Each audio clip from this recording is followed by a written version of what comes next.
First off, President Bola Tinubu this morning said with a major fiscal reset achieved in 2025, the new year would mark the beginning of a more robust phase of economic growth for Nigeria. He also pledged to consolidate the gains of the recent reforms, deepen fiscal discipline, and expand inclusive growth aimed at lifting millions of Nigerians into productive economic activity.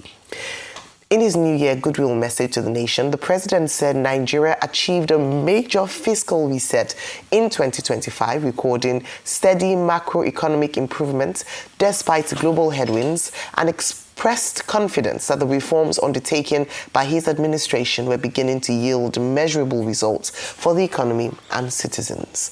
Tinubu restated his administration's commitment to reducing inflation further in 2026, sustaining economic growth above 4%, and strengthening investor confidence.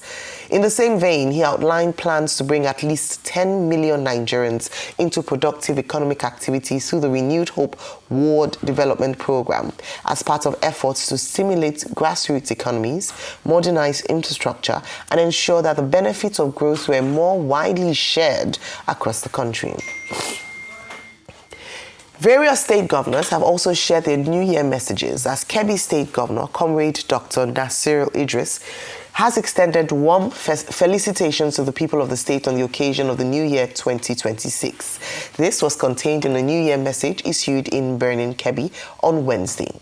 Governor Idris described the new year as a period for sober reflection on national and global developments, calling on citizens to renew their commitment to unity, peace, and stability for the overall progress of Kebbi State and Nigeria. Also, Anambra State Governor Professor Chukwuma Charles Soludo has extended warm New Year greetings to Indi Anambra and all Nigerians in the coming year.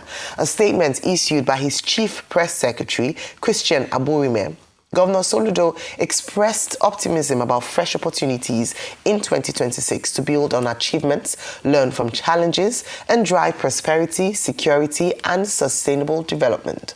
The statement said Soludo's administration remains focused on infrastructure, education, healthcare, economic empowerment, environmental sustainability, and security in 2026.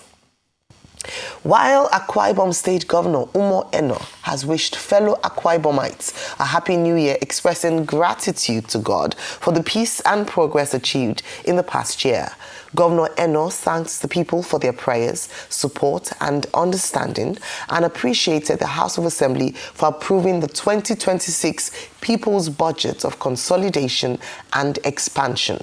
Governor Eno also emphasized the importance of peace, unity, and security, thanking security agencies for their collaborative efforts. Moving on, the Senate has vowed to conclude its ongoing review of the 1999 Constitution before the end of the first half of 2026, emphasizing its commitment to deliver people-centric constitution and ensure a progressive governance structure to Nigerians. Senate's pledge is contained in a statement by its majority leader, Okpeyemi Bamidele. According to Bamidele, the review of the 1999 Constitution is already at an advanced stage, and the Senate hopes to conclude on the review and transmit all the proposals to the state houses of assembly for some consideration that will devolve more functional powers to subnational governments. He, however, noted that the outcome would depend on the decisions of the state legislatures to approve all the proposals. The Senate also confirmed that the Electoral Act Amendment Bill 2025 is at the stage of completion, pointing out that the proposal was painstakingly designed to enhance the credibility and transparency of the country's electoral process. The High Court of the Federal Capital Territory has refused to grant any application or an application seeking to stop the federal government from implementing Nigeria's new tax regime scheduled to begin today, January 1, 2026. Justice Bello Kawu dismissed the suit filed by the Incorporated Trustees of the African Initiative for Abuse of Public Trust, which had sought interim injunctions to restrain the federal government, the Federal Inland Revenue Service, and the National Assembly from enforcing the new tax laws. The group had argued that the Nigeria Tax Act 2025, the Nigeria Tax Administration Act 2025, the Nigeria Revenue Service Establishment Act 2025, and the Joint Revenue Board of Nigeria Establishment Act 2025 were improperly gazetted and could lead to abuse of public trust. They asked the court to halt implementation pending determination of the case. Bauchi State Governor Bala Mohammed says he will not be intimidated into joining the ruling All Progressives Congress. He accused the federal government of using anti-graft institutions like the Economic and Financial Crimes Commission to target opposition leaders. Speaking in Bauchi after receiving the Safety Ambassador Award for the Safety Institute of Nigeria, the governor said he has endured the attacks quietly for too long, but will now speak out. He alleged that despite taking 51% of national resources, the APC-led government has abandoned Bauchi State, providing no roads, water, or security. Mohammed, who chairs the PDP Governors Forum, also questioned why he's been accused of sponsoring terrorism as the chief security officer of his state. There is no security in the north more than that we have in Bauchi State. And that's what we have done together through community development. I have APC and PDP and even NNPP here. We are living in peace because of democratic governance. We tolerate ourselves. There is too much intolerance. The APC-led federal government think they can use the courts, the institution of government like the EFCC, to persecute and prosecute Nigerians that are not within their own party. If they don't stop, we are going to declare. The 2023 presidential candidate of the Labour Party, Peter Obi, has officially joined the African Democratic Congress, ADC. Obi, while declaring in Enugu on Wednesday, declared that he and others in ADC are ending this year or the previous year with the hope that in 2026 they will begin a rescue journey. The former governor of Anambra State further declared that ADC will resist rigging of election by every lawful means in 2027. Obi's declaration is bound to alter a few political calculations ahead of the 2027 general elections. We have all watched those who benefited from our democracy sometime now become accessories to destroying our democracy, either through coercion and gangsterism against the opposition. We cannot allow this to happen. We will resist it. We've now seen people who benefited in our democracy be part of celebrating electoral fraud publicly. And we are saying that those who are planning to rig an election in Nigeria come 2027, we will resist it by every means lawful and legitimate. And we are urging this happen because we have weak institutions like INEC, which we are urging them in the coming election. We must do whatever it is to follow the rules and the regulation, starting by educational qualification for eligibility to sit for any election. We can no longer be where they are asking whether this person went to school or not. We have 1 year now to determine who went to school and who didn't go to school. All right. Okay, Happy New Year again. Happy New Year. And let's look at the stories that are kicking off 2026. First of course, the New Year message by the President himself, focusing on the economic gains amongst other stories. Your take, Rufai? So, I'll tell you this, 2026 is going to be my year of brutal honesty. Oh, I mean, more brutal than... I mean, more brutal than anything you see. Okay. And And I say that on the heels of the messages being released by the governors. You talk about fiscal gains. We'd like to ask the president, what fiscal gains? Is it having 3 budget cycles running because you can't effectively fund the budget? Is that fiscal gains? Or the fact that we say inflation is 14%, which we know was because of the rebasing and the parameters of calculation. When you subject the, what's it called, the inflation numbers to the test, because your monetary policy rates should be some percentiles different from inflation. Your monetary policy rate is in the high 20s. Inflation is 14%. There's about a 10% gap between monetary policy rates and inflation. So what fiscal reforms? Removal of subsidy that you said you were going to reinvest the money in the lives of the people. At some point down the line, you said we should go and meet the state governors. The other day, Governor Rada of Katsina State had to tell the president that, see, no, but the federal government gets 52% of all of this spending. So despite the fact that the argument they made for removal of, and that's why I'm scared about the argument they're making for taxation, I do not think the so-called gains will materialize. And I'm going to be honest with you. And I've checked all the parameters. I do not think the so-called gains will materialize because it's always big on promise and less on delivery for Nigerians. They told us that once you remove subsidy, we'll free up some money from NNPC and be able to do more.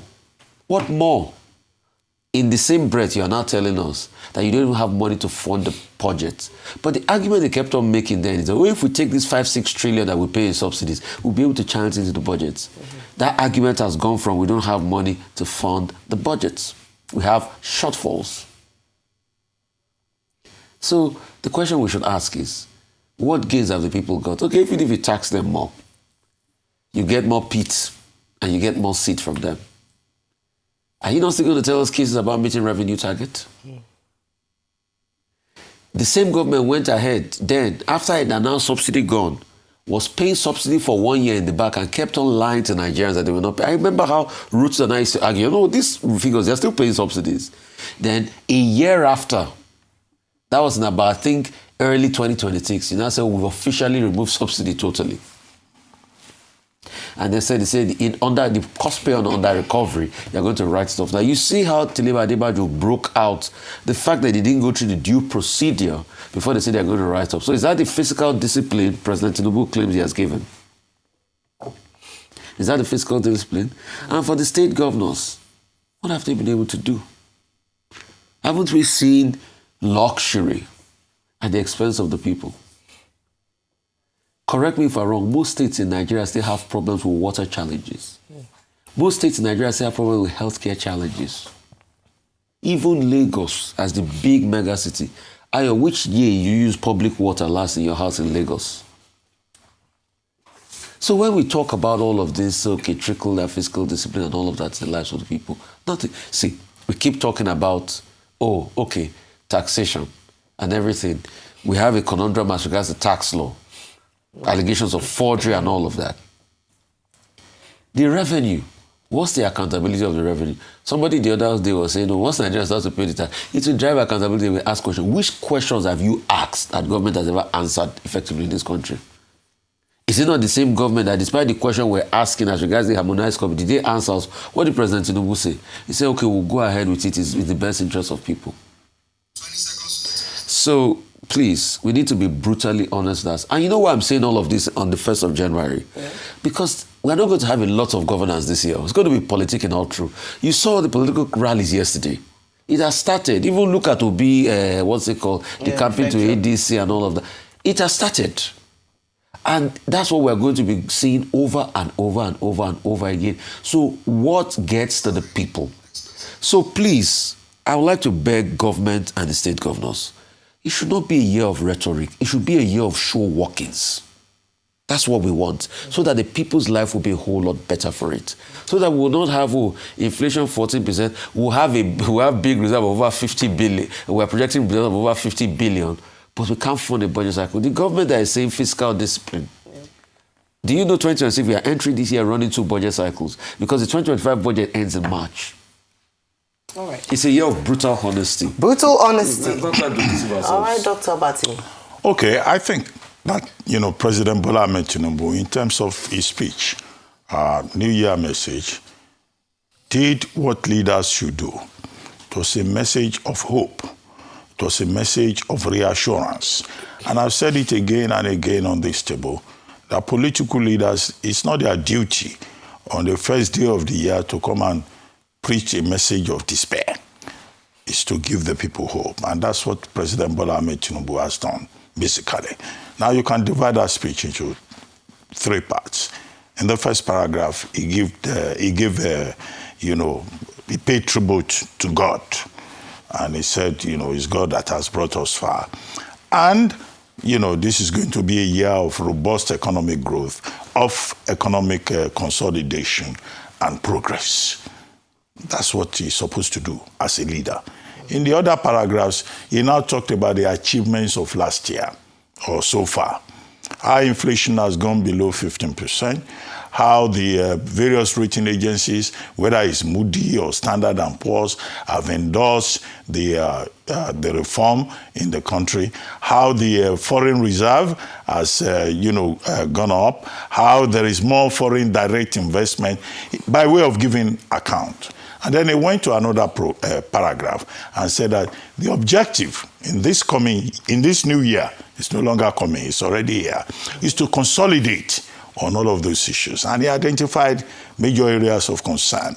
Fiscal discipline, for example, and robust economic growth, and the tax that is to come. And he says that, look, that is going to bring us a lot of progress. Tax reform is another level in its reform agenda, although that was originally introduced in August 2023.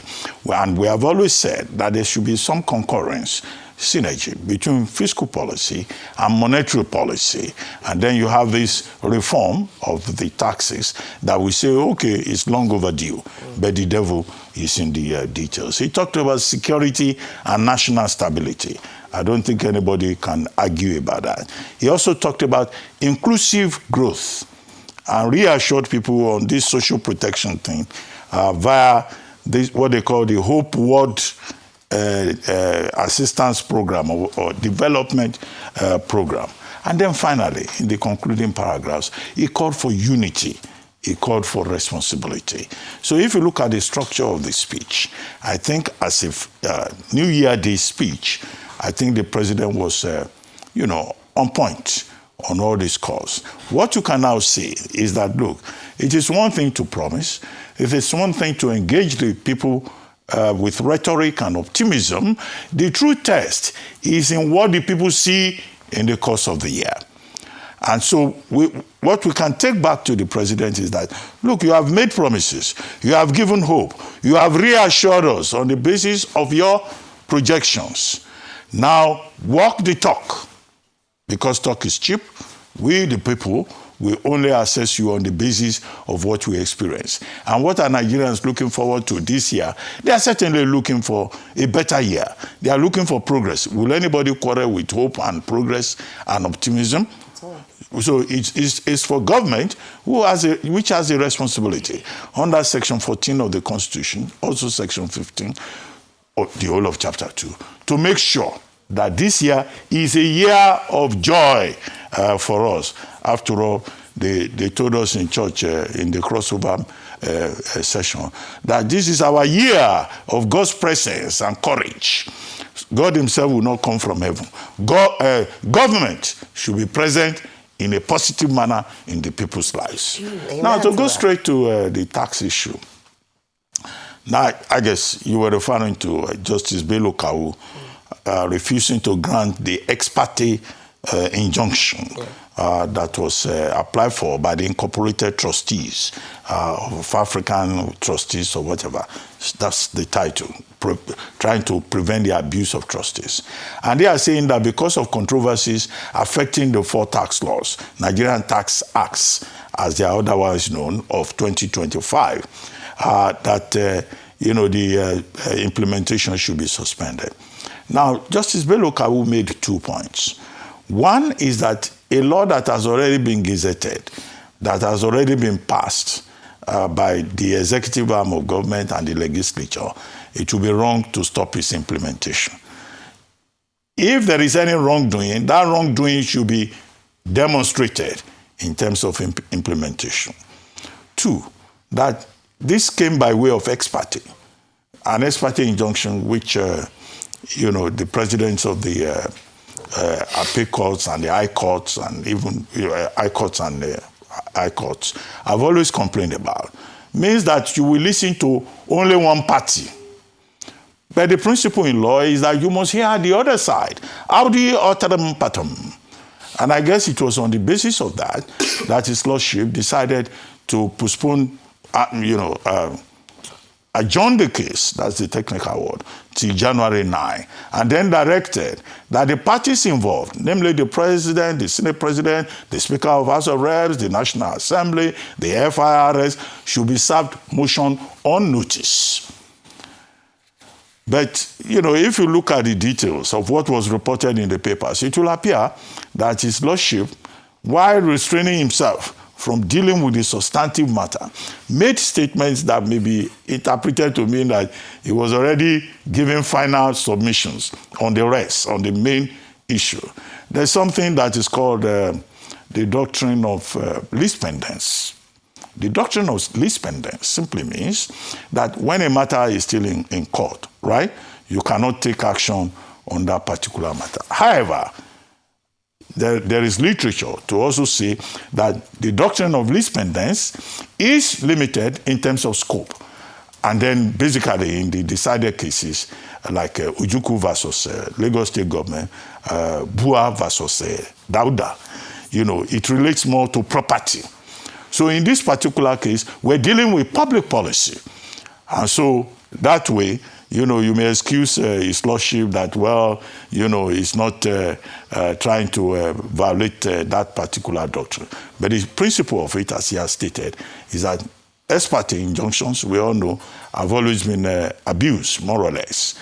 And also, second, that he made the point that this is a matter of public policy and the executive is involved. However, the matter has been adjourned for the affected parties to be put on notice, and if there is any wrongdoing, then the court will have the room to go into the issues, because behind his submission is that, look, if there is a problem with the law, the appropriate place to correct that law or any wrongdoing is to go back to the National Assembly, the same National Assembly, to now say, okay, we have issues with this law.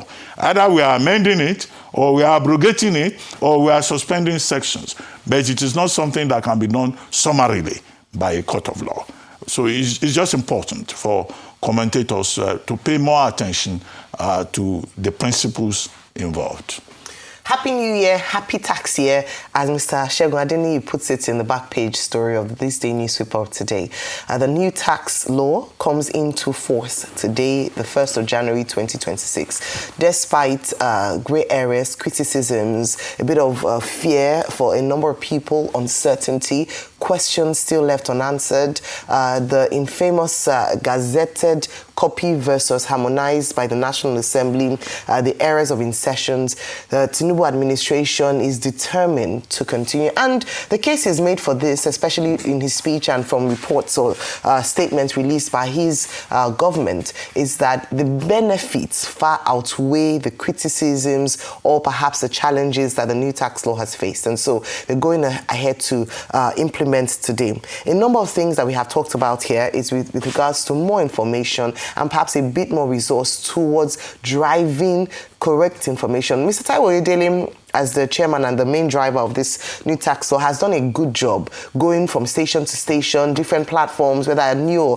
traditional media, to try to break down the terms of the tax law and how it would affect everyday Nigerians, and also try to debunk some of the myths that have come out, or misinformation that has come out as following the new tax law. But it's still not sufficient enough, because everyone, every Nigerian has a right to understand and know what it is that they're getting into with regards to the new tax. So a number of people know how it would affect salary earners. So if you earn 800,000 naira in a year annually, you are exempted from paying tax. However, once you begin to earn more than that, it is graduated based on the scale of how much you earn. A number of people are familiar with that. It also talks about, companies and how they'll pay tax, gains from your stock, gains from your investments. Again, there are conversations around that. And I know that in the coming days, there will be more conversations to break down further. He addressed the issue of people, your money being withdrawn from your accounts, or your narration on bank transfers, and a few things around there that are very false, which some people have been propagating. So despite the fact that we begin today, a number of work still has to be done when it comes to public engagement, information, and hopefully we'll also play our own role in doing that and answering questions around this. But beyond that, I think it's also that issue around transparency and accountability, which for a number of people is quite key in the implementation of the tax laws, because when people don't like to pay tax generally, not just in Nigeria, around the world. It's your money, hard earned at that. And if you're looking at 15%, 18%, 25%, it is a significant chunk of your income. And so what people would want to see, as it's done in other places where the social contract has worked, where people pay taxes and the government in return provides infrastructure, critical infrastructure around roads, power, healthcare, education, so that at least you know that the money that is being deducted from your income is going towards the general goodwill, the goodwill of everybody, the populace. I remember a time in Lagos State when the administration was driving payment of taxes, and you would see on roads being repaired, your tax is working. And people would literally, for the layman to understand that, oh, this is where the money that is being removed from my account goes to. Perhaps we should run something like that and ensure that people can see a direct correlation between this new tax law and increased deductions to how much better their lives are in terms of provision of infrastructure and a government that actually works for the people. That in itself is the greatest incentive for people to pay taxes. All right, moving on from that, was also a political way to end the year. Mr. Peter Obi finally pitched his camp with the ADC. And the big question on the lips of a number of people, on the minds of people, is will the big heavyweights in the party be willing to let go of their personal ambitions in the interest of country and party? Who will be the presidential flag bearer of the ADC? We have a number of people vying for that position. Mr. Obi himself has said that he has not been going around engaging different stakeholders to be vice president. So he's definitely gone in for the top one. So let's see how they would manage the internal politics and see if the ADC will survive the primaries after the presidential flag bearer has emerged. And now finally on this one, with regards to the presidential speech on New Year's Day, as we analyze the Christmas Day speech, where it said that he had hit the right note, sounded the right note. Some people have termed 2026 harvest year. We have been hearing about birth pangs, a time for fiscal reset. Now this is the year when Nigerians are looking forward to finally see the gains of some of the tough decisions and measures undertaken by this administration. So we want to see it translate to better living conditions for Nigeria, better prices in the market with regards to goods and services, better conditions for people in Nigeria. So we will be watching very closely. The numbers are in. He has said that the economy is thriving based on the reforms taken by his administration. Let us see, because the taste of the pudding is in the eating, how this will finally translate for Nigerians. 10 million people through 8,809 wards through the Renewed Hope Ward Development Initiative. We will dissect this, and hopefully at the end of this tenure, we'll see just how many people have been directly impacted by this move. But let's take other stories as we'll continue to talk about the New Year's speech as well as the tax law coming into implementation today, amongst other stories. Prime Sticks Construction reached a significant milestone with a successful open house for its premier project, the Maison Terra Nova in Abuja. Arise News correspondent Anthony Momodu was a guest at the opening and serves this report. Welcome to Nigeria and Africa's Prime Stick Smart Apartment with a luxurious penthouse with frozen glass, an automated kitchen and a private lift. Join me, let's enter into the Maison Terra Nova Apartments.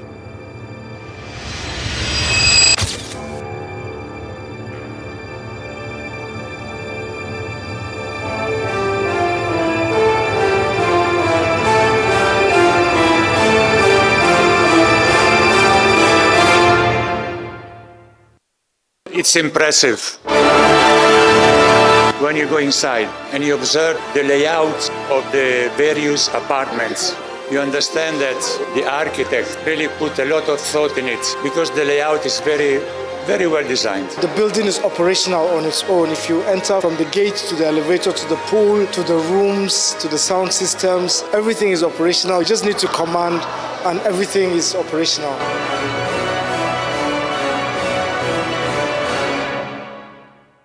Another thing, putting in what people would want to. With a house like this, you won't need to go anywhere. I would say this is the definition of excellence and his extreme standard in the first place. So these guys, they did themselves in this building, right? From the entrance, every aspect of this project is screaming excellence, excellence, excellence. I'm super glad to be here. Going to the comments we've heard today, it's actually very enlightening that we've disrupted the automation space in the entire Nigerian West Africa. Just details, modern details is what just catches me. I love details, and so that's what I've seen here. I feel that I'm in Italways Hotel, maybe in Milan. I can attest to the fact that the quality of the building materials, the finishing is top-notch. This gentleman went out of his way to source for the best blocks in Abuja, whereby we even tested it. He threw it all the way from the top to the ground and it did not break. Well, it's a new experience. It's really a new experience, and I am quite impressed with the quality of the work, the concept, and everything I've seen here. My son just said, let them be the one to build our new house. So just to tell you how good they are. My favorite is the pool from the bedroom. That was my favorite. For us, really, myself and my colleague, we call it the best house in the city. If you look at the level of finishing, from foundation, laying of blocks, concrete strength, and many things. This place, light does not go off. It's powered 24 hours. It's the quality of work put into it, materials, details. It beats the average build to sell kind of thing. You just want to make profit. You come in here, your first impression is wow, because for me, I'm actually short of words. When you see an edifice like this, you know that we have the engineers, we have the architects. We don't need to look outwards. All we need to do is just to explore all the potentials we have within. But this sees it all. This says it all. I'm really impressed. I'm really impressed with what I'm seeing here today. I think I've seen a lot of construction companies display some of their work, but I think this is one that has really caught my fancy. The precision and the finesse is all outstanding. I think they'll go places. A lot of people put up buildings in Abuja, but when you see something done with precision, look around, it's actually different. So I'm really wowing this wow again. The kitchen, have you seen the beautiful chandelier? The worktop? I'll live in that kitchen if you give me the opportunity. Developers always overlook the kitchen, and it's one heavily functional space that you need to consider in designing a home. So this has been well thought out. This has been beautifully done, and I think every woman around the world should work towards having such a marvelous kitchen. Prime 6 pushes to incorporate renewable energy in our structures. This is our first or maiden project. We have another one lined up. Having seen a lot of developments around, one of the things we didn't want to do was what you call lazy architecture, right? Where you design, for example, a 3-bedroom and you just copy and paste it, replicate it all the way. So what we did was, when we set out to build, we made sure all our units maintain a character. The maison turnover, it means new land, new territory. I mean, this is our pioneer project. So we wanted to, to term it, it's a new beginning. It's something new. That was it. Thank you very much. Thank you. Thanks.